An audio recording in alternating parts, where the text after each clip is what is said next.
Ma'asyiral muslimin jamaah salat Jumat rahimakumullah. Hari ini Jumat tanggal 15 Juli tahun 2222 Masehi. Ya, assalamualaikum warahmatullahi wabarakatuh. Welcome to Black Word. Black Word adalah kata-kata yang pahit, tapi insya Allah benar.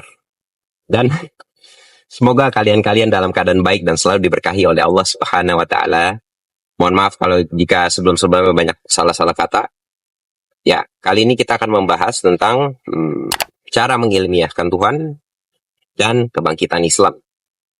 Dikarenakan ada orang yang bicara Tuhan tidak bisa diilmiahkan, dan kata dia sholat ya sesuai dengan keyakinan. Itu teori dari mana dan dalil dari mana teori sholat dari keyakinan gitu.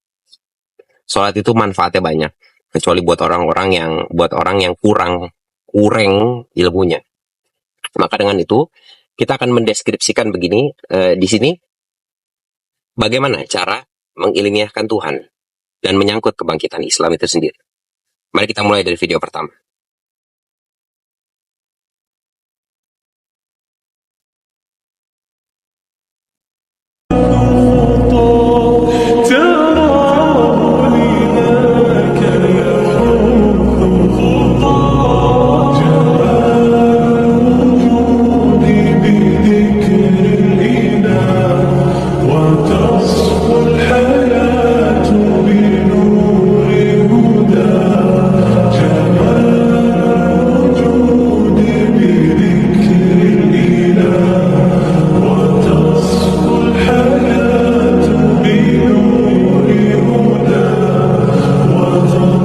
Dari video 36 detik tadi, kita bisa lihat kalau orang bule ngedit tuh nggak kayak tukang orang nggak gemar ngibul, ya, atau guru gembul, gitu. Gemar ngibul.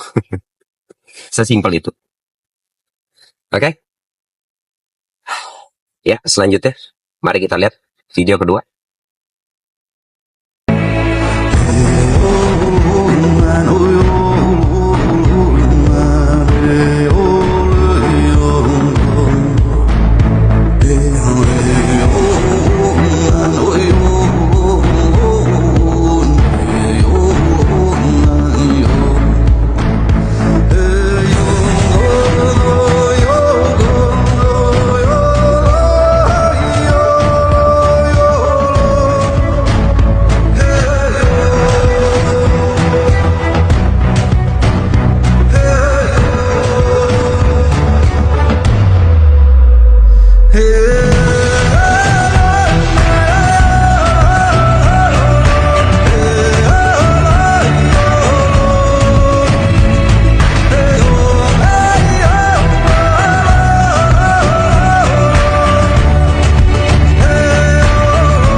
Ya, dari video kedua kita bisa lihat bagaimana orang-orang terdahulu di negara-negara masing-masingnya.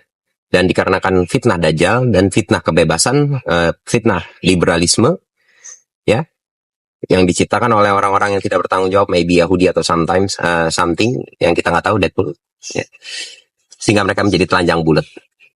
Padahal ada orang Amerika sendiri, orang Europe apa orang Inggris ya, waktu itu ngomong, saya nggak akan memakai baju itu. Ya di zaman itu. Tapi di zaman ini ya namanya zaman ya welcome to Dajjal Club gitu.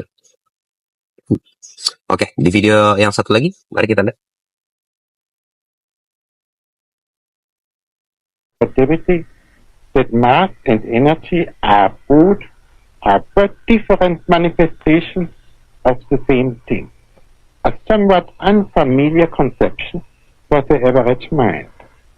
Furthermore, the equation E is equal mc square, in which energy is thought equal to mass multiplied with the square of the velocity of light, showed that very small amount of mass may be converted into a very large amount of energy, and vice versa.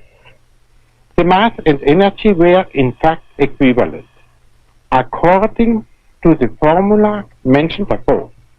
This was demonstrated by Cochran and Walton in 1932 experimentally. Oke, menyangkut dengan hal-hal yang tadi. Kita lihat, bisa lihat ya. Jadi itulah cara mengilmiahkan Tuhan. Lewat tanda-tandanya. Atau lewat, ya sampai situ aja.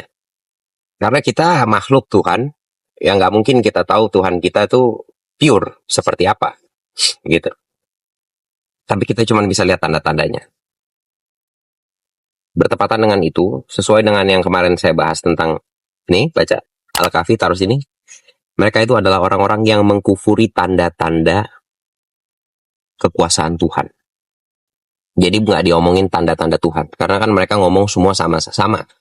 Tuhan tuh ada, katanya. Ya Tuhan tuh ada, kami percaya Tuhan. Ngomongnya gitu, Tuhan tuh ada, kami percaya Tuhan. Tapi otaknya pluralisme misalnya, atau otaknya liberal. Yang menyamakan semua, ya udah sih masuk gereja aja, kayak nggak ada aturan. Dan dikarenakan itu, Islam sehubungan dengan itu, Islam nggak akan bangkit kalau orang-orang nggak mau berpikir dan masih skeptisme berpikir bahwa manusia atau kulit itu mampu bisa dipercaya. Entah itu Habib, Ustadz, atau siapalah. Kita tuh berdasar lewat sunnah dan Al-Quran. Itu yang kita lihat, dalil, oke? Dalil, itu dasar kita melihat. So, kalau orang yang cuma skeptisme atau terlalu bagaimana sama manusia ya, sehingga menolak dalil, itu akan terus menciptakan kebodohan. Dan begitupun nanti setelah Imam Mahdi nongol, pasti Imam Mahdi mati, setelah mati dijadiin Tuhan. Kenapa? Ya itulah kiamatnya dunia. Karena manusia begitu sih, pada akhirnya dia butuh sosok apa ya?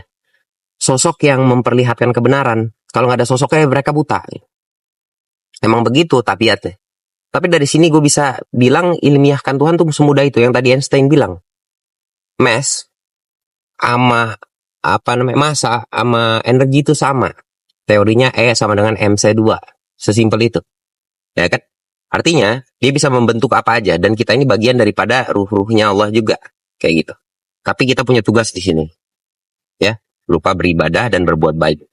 So, guys, dari sini bisa ditarik ya. Hati-hati dengan Ruwai Bidoh. Nggak perlu gue bawain lagi Ruwai Bidoh. Ruwai Bidoh tuh orang bodoh yang berbicara tentang hal yang umum. Orang bodoh tuh orang yang nggak pernah ingat mati. Gitu. Cuman pengen pengakuan aja. Kayak gitu. Dan lagi pula taruh di sini. Ya. Al-Ankabut. Ayat 64. Dan tiadalah kehidupan dunia ini melainkan senda gurau. Kehidupan dunia itu. Dan main-main. Dan sesungguhnya akhirat itulah yang sebenarnya kehidupan. Kalau mereka mengetahui.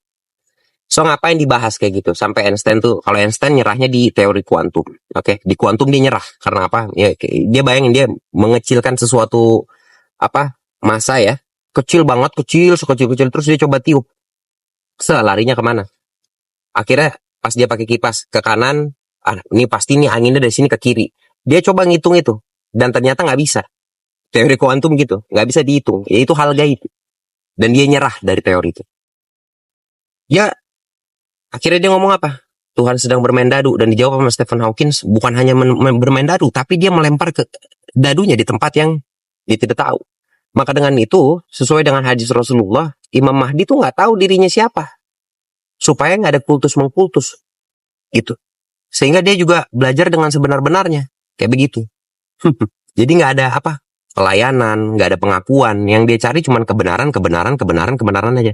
Dan masalah tentang komen-komen di bawah. Kenapa berani bahas kitab? Bukan gue yang bahas, Ustadz lain kok. Gue cuma ngambil dari itu dan masuk akal. Kan kita cari kebenaran, bukan pembenaran. Habis itu yang bilang kalau ngaku awam, emang gue awam ya kan, makanya gue setelin video-video tadi tuh ada Einstein, ada video editan orang gitu loh. Dan terlepas dari itu semua guys, kita cuma bisa melihat tanda-tandanya. Dan dari itu, mari kita setel video terakhir. Mari kita lihat. 3, 2, 1, go. Greatest human being to ever walk the face of this planet, the role model for the entire world, the most beloved to the heart of any believer, our prophet, our messenger, our example, Muhammad sallallahu alaihi wasallam.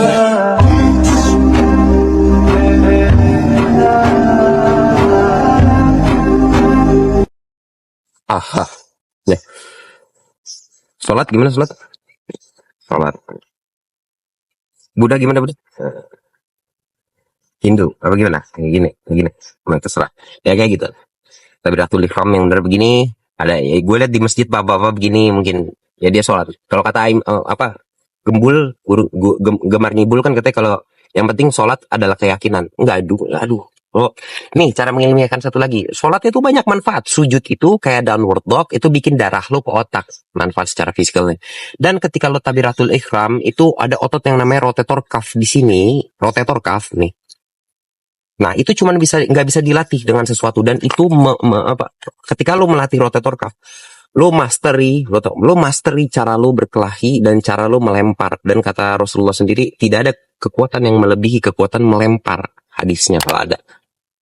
Oke, kekuatan lemparan. Dan ini menurut research dari orang sport ya. Melatih rotator cuff. Rotator cuff itu buat lemparan. Jadi secara nggak langsung buat lo kuat. Nah, bagi orang yang mau berpikir, tapi kalau orang yang mau berpikir bagaimana cara mengilmiahkan Tuhan, dia ketara tuh kali, sholatnya begini.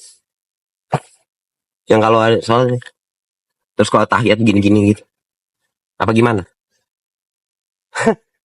Pedih gitu. Makanya guys, dari sini sebenarnya gue sangat-sangat berharap, sadari, kenapa gue bilang kebangkitan Islam juga. Orang Islam gak akan bangkit kalau misalkan gak pakai otak. Dan sombong itu adalah menolak kebenaran dan merendahkan pendapat orang lain. Dua tuh, menolak kebenaran. Apa kebenarannya? Pahit, gak enak. Yang selama ini bertahun-tahun lo pelajari salah. Dan yang benar dari Medina. Sunnah yang benar. Gue gak bisa pungkiri walaupun mereka kering, kaku, dan terlihat galak ya. Ustadz-ustadz salaf. Tapi mereka benar. Ya terima dong. Kayak gitu kurang lebih. Dan by the way, banyak banget beneficial. Rasulullah tuh adalah role model. Kenapa? Karena dia ada tafakurnya kayak Hindu, ada nyanyinya. Kalau orang yang ini hadis juga, kalau nggak ada nggak apa-apa, susah soalnya Google kayaknya merahasiakan kebenaran anjir. Susah nyari hadis yang benar. Orang-orang yang ngomong la ilaha illallah pakai mat itu menghapuskan dosanya sampai 40 rumah. Jadi la ilaha illallah panjangin. Itu ngapusin dosa 40 rumah. Udah kayak nyanyi kan, jadi tafakurnya semedinya ada. Apa namanya, nyanyinya ada, sportnya ada, dia senang bergulat, dia tuh kece, nggak kayak bapak-bapak. Serius dah, bapak-bapak yang cuma ngopi, ngomelin bini, nongkrong sama teman-teman ketawa ya, kayak begitu. Atau ngomelin anak dengan ngomongnya dosa gitu, nggak, dia nggak mencoba mendefinisikan dosa tuh apa dan apa efeknya buat dia gitu. So guys, ini yang disebut namanya research effect beneficial of every religion gitu. Di research sehingga otak lo dipakai, itulah kebangkitan Islam. Kalau enggak, ya tetap aja tolol-tolol aja dan enggak akan bekerja sama untuk kebenaran. Yang ada mencari pembenaran. So, di sini gue meninggalkan pengkultusan dan hal-hal yang berlebihan atau dogma. Untuk itu, terima kasih untuk watching hari ini dan jangan lupa di-subscribe ya guys. Ya, gue lagi on fire banget. On fire banget. Ya Allah, maafin aku kalau aku banyak kata. Unzur makola walatan zur makola, bukan koli. Artinya adalah dengar apa yang diucapkan, jangan dengar siapa yang mengucapkan. Assalamualaikum warahmatullahi wabarakatuh. Gerah, bye.